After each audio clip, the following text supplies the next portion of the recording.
प्रसिद्ध शास्त्रीय गायक पंडित छन्नू लाल मिश्र का हुआ निधन। अपनी बेटी के आवास पर ली अंतिम सांस।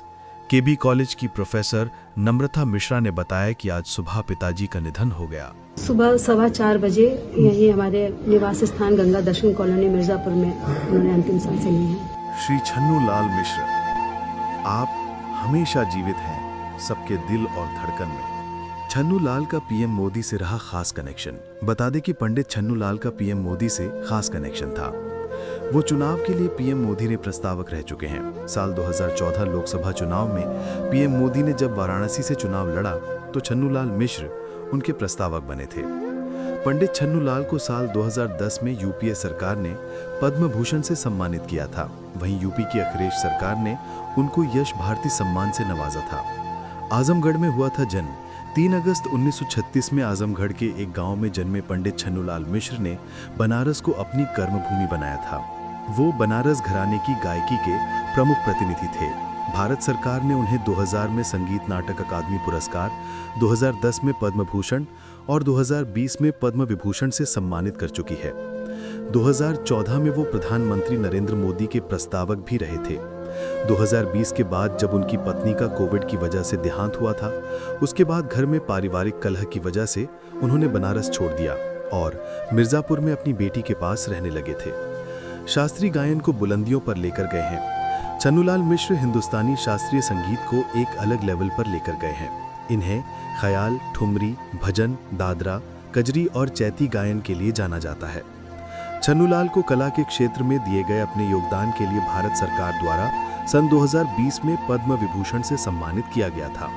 उन्होंने कई भजन और गजल गाए थे, लेकिन बॉलीवुड में उनका एक गाना काफी पॉपुलर हुआ था जिसका नाम है सांस अलबेली। ये गाना दीपिका पादुकोण, सैफ अली खान और अमिताभ बच्चन की फिल्म आरक्षण का था। पितर से सीखा था संगीत। पंडित छन्नू लाल मिश्र ने पहले अपने पिता से संगीत सीखा और उनसे संगीत की हर छोटी बड़ी जानकारी ली। इसके बाद 9 साल की उम्र में उन्होंने गुरु उस्ताद गनी अली साहब से ख्याल गायकी सीखी थी। इसके बाद ठाकुर जयदेव सिंह ने उन्हें गायकी सिखाई। छन्नू लाल मिश्र ने मुजफ्फरपुर से संगीत की शिक्षा प्राप्त की थी और छन्नू लाल मिश्र ने अपने गीत से विदेश में भी भारतीय संगीत का नाम रोशन किया। पंडित छन्नू लाल मिश्रा जी पद्म विभूषण अवार्डी हैं और इस मिर्जापुर जनपद का ही नहीं बल्कि पूरे देश के गौरव हैं। एक संगीत के क्षेत्र में एक बड़ी परंपरा है जो उनके साथ उस स्तर पर जुड़ती हैं, तो इसमें एक अपूर्णीय क्षति हुई है। आज जो असामयिक निधन हुआ है उस पर शासन की तरफ से संवेदनाएं व्यक्त करने के लिए और व्यक्तिगत रूप से भी संवेदनाएं व्यक्त करने के लिए आए थे। अभी आपका प्रस्थान वाराणसी के लिए होगा, तो अंतिम उनका संस्कार मणिकर्णिका घाट वाराणसी में किया जाना निश्चित हुआ। सुबह 4:15 बजे यही हमारे निवास स्थान गंगा दर्शन कॉलोनी मिर्जापुर में उन्होंने अंतिम सांसें ली हैं। कुछ समय से उनकी तबीयत नहीं ठीक चल रही थी। लगातार डॉक्टर्स के सुपरविजन में थे। मेडिकल कॉलेज से भी डॉक्टर्स आए हुए थे, डॉक्टर संजीव सिंह जी और उनके पंकज पांडे जी और करीब 15 डॉक्टर्स की टीम थी जो लगातार पिछले 2 महीने से उनकी स्वास्थ्य का ध्यान रख रहे थे। हर दूसरे तीसरे दिन उनका ब्लड टेस्ट होता था, सारी चीज़ें हो रही थी। धीरे धीरे मालूम चला कि उनका हीमोग्लोबिन कम हो रहा है, वो 7.6 आ गया था। तो सभी ने कहा कि अगर 2 यूनिट खून चढ़ जाएगा तो उनको ठीक हो जाएंगे, उसके बाद की चीज़ें तो हम लोग मैनेज कर लेंगे। तो यही रामकृष्ण मिशन हॉस्पिटल में डॉक्टर कामले जी हैं, उनके सुपरविजन में उनका वहाँ पे इलाज हुआ और सब बिल्कुल ठीक चल रहा था। अचानक 13 तारीख के शाम को उनको एक माइनर सा हार्ट अटैक आया और डॉक्टर्स ने कहा कि यहाँ पे क्योंकि मिर्ज़ापुर में हार्ट हॉस्पिटल्स ऐसे नहीं हैं तो आपको बनारस लेके जाना चाहिए। तो तुरंत सारी व्यवस्था की गई और बिल्कुल हाथों हाथ लिया सभी डॉक्टर्स ने। वहाँ BHU सर सुंदरलाल अस्पताल पहुंचकर भी वहाँ VC से लेके जो मेडिकल सुपरिटेंडेंट हैं गुप्ता जी, के गुप्ता जी और ICU इंचार्ज और वहाँ शंखवार जी जो हैं IMS के डायरेक्टर और सभी लोगों ने बिल्कुल पूरा केयर किया। पापा को तुरंत एडमिट किया गया ICU में और वहाँ 12 दिन वो रहे। 26 तारीख को वो वहाँ से निकले तो डॉक्टर्स ने एक तरह से उन्हें जवाब भी दे दिया था कि ठीक है, हम लोग इतना ही कर सकते थे, इसके बाद अब घर पे लेके जाइए, वहीं पे पूरा मेडिकल केयर के साथ उनको रखिए और सेवा करिए घर में।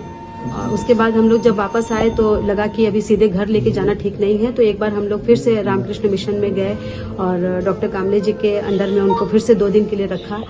2 दिन बाद भी उन्होंने भी यही कहा कि हॉस्पिटल में रखने से कोई फ़ायदा नहीं है, घर पे ही लेके जाइए और वहीं पे सेवा करिए। तो वही हो रहा था, 2-3 दिन से वही चल रहा था और ठीक ही थे, मतलब वही बाईपेप और ऑक्सीजन पर थे, बातचीत कर रहे थे। 2 दिन से बात करना कम कर दिया था उन्होंने, बिल्कुल आंख नहीं खोल रहे थे, बात नहीं कर रहे थे। तो डॉक्टर्स आ रहे थे, देख रहे थे। अभी कल भी शाम को डॉक्टर पंकज पांडे आए थे, शाम को 6-7 बजे वो देख के गए हैं और उन्होंने यही कहा कि भाई अब कुछ विशेष तो करना बेकार है, लेकिन बस जब तक है, जब तक माँ विंध्यवासिनी चाहेंगी। तो आज सुबह ही 4:15 बजे ऐसा हुआ।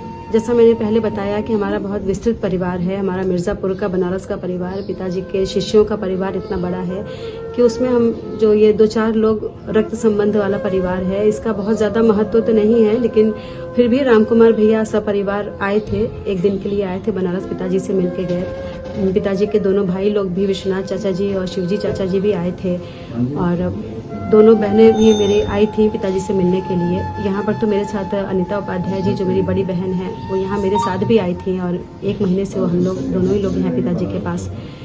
तो ऐसा नहीं है, परिवार वाले अब जिससे जितना संभव हुआ उन लोगों ने कोशिश किया ही। बाकी ठीक है, ये मेरा ही सौभाग्य था कि पिताजी आखिरी समय में मेरे साथ रहे, हमको अंत तक उनका आशीर्वाद मिले। मैंने बताया कि 2 दिन से वो कुछ भी बोल नहीं पा रहे थे, पर आखिरी शब्द उनके वही थे, भगवान अपने गुरु महाराज को याद कर रहे थे, उनकी फोटो अपने पास बार बार इशारा कर रहे थे कि मेरी फोटो गुरु महाराज के सामने लाओ, उन्हें सर माथे लगा रहे थे। और जब भी उनके मुंह से निकला आखिरी वही राजा राम, वो अपना जो राम धुन गाते थे वही गा रहे थे आखिरी में, और यही बोल भी रहे थे कि लगा दो मेरे पास में, टेप में लगा दो राजा राम। बैजलपुर जिले में हम लोग का, मुजफ्फरपुर शहर में उनका आता है हमारा मठ, और नरसिंह दास जी महाराज, जो कि पिताजी ने 70 साल पहले उनसे गुरु दीक्षा ली थी, तब से पिताजी बिल्कुल राममय हो गए थे, राम नाम का मंत्र लेकर के। पिताजी को लगभग सभी जो बड़े सम्मान हैं देश के विदेश के सभी मिले हुए थे। उत्तर प्रदेश में यश भारती सम्मान, और भारत सरकार का जो दूसरा और तीसरा सबसे बड़ा नागरिक सम्मान है पद्म भूषण और पद्म विभूषण, वो दोनों मिला हुआ है। संगीत नाटक अकेडमी का रत्न सदस्यता मिला था उन्हें, जो बहुत गिने चुने लोगों को मिलता है। आकाशवाणी और दूरदर्शन के टॉप ग्रेड आर्टिस्ट थे, वो भी बहुत कम लोग हैं। और अमेरिका में स्मिथसोनियन अवार्ड उनको मिला था, रेडियो मिर्ची अवार्ड उनको मिल चुका है बॉलीवुड से।